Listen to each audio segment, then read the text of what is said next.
welcome to Stagehand Shit, the show where we talk about things I learned while being a stagehand. Welcome to part 3 of wage transparencies. In part 1, I talked about touring. In part 2, I talked about working as a local. Now I'm gonna compare those wages to what it's like living, I guess, a somewhat normal-ish life in Alaska, where I work a full-time job with hours, and it's a schedule, and it's consistent, and yeah. I love my job here. It's not really theatrically related at all. I do get to do a lot of artsy stuff. But I like to do it because I love to be here and I love the people that I work with, so I love to come here when I can. Keeps me alive! Also, like, I would totally just vacation here, but, like, I spend less by living here for a month and make more in the process. So it makes more sense for me to just be here for a month and do all that. Yay! Okay. So I was making more last year at this job, but I was also, like, doing more, like, physical labor. I was working a lot less hours, though. I was a tour guide then, doing about 8 to 12 3-hour tours a week, and now I do, like, 3 to 5. Most of my job right now is working in the office, doing a lot with marketing and media and that kind of stuff. And the thing with that is that you can make tip money on top of your normal wage while doing tours. So last year my wage was $20 an hour plus an extra $2 an hour at the end of the season if you stayed through the entire length of your contract. And then you would make tips on top of that. With that being said, working in Alaska is a really great college job. I mean, all you gotta do is drop your entire life at home, move 3,000 miles away, be in an isolated area that isn't accessible by cars, in a rainforest where you're working in freezing rain conditions for the most part for most of the season. So it's like upper 30s and it's pouring freezing rain and there are bears and you have to keep everybody safe and you don't want anyone to die. But there are also all of these landslides and all these other crazy events, and it's intense. It's intense living here, which is why I made tips on top of $22 an hour as a tour guide. I mean, there aren't a lot of jobs out there that do require you to fight a bear in front of at least 10 people to protect them.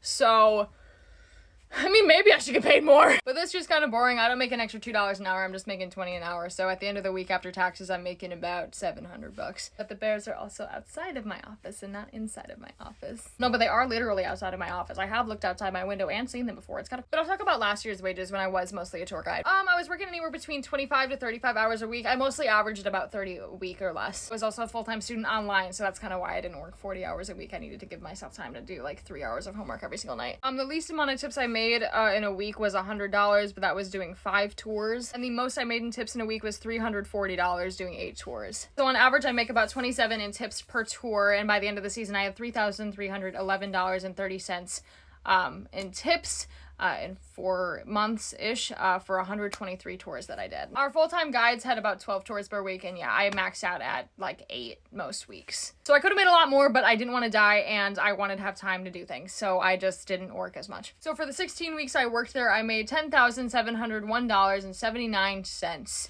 which is about $669 a week. And again, this was generally working 30 hours or less a week. So in relation to the first part that I made, talking about what it was like working with Wild Entertainment on tour, if I worked full-time here, the same amount that all of our other guides do, I could be making pretty much the same rate here that I would be working on tour with them. In both locations, you have the potential of fighting bears. Expenses! I'm gonna look at last year's expenses because I've only been here for like 3 weeks this year, and like some of the numbers are like slightly different, but not really. Like the big difference is that I only really pay for like utilities in terms of rent, so I only pay about $150 a month to be here right now. I like to look for jobs with housing. I mean, I also do live in a shed, so... Well, we did have housing provided last year. It was at like a reduced rate in terms of rent, so I still paid about $400 a month. Still very low compared to like everywhere else. And this is like one of the most expensive places in the US to live. I'm very, very, very lucky and very, very thankful. I didn't have a car last summer, and our like office was like right below where I was living, so it really didn't mean I had to drive to work or anything like that.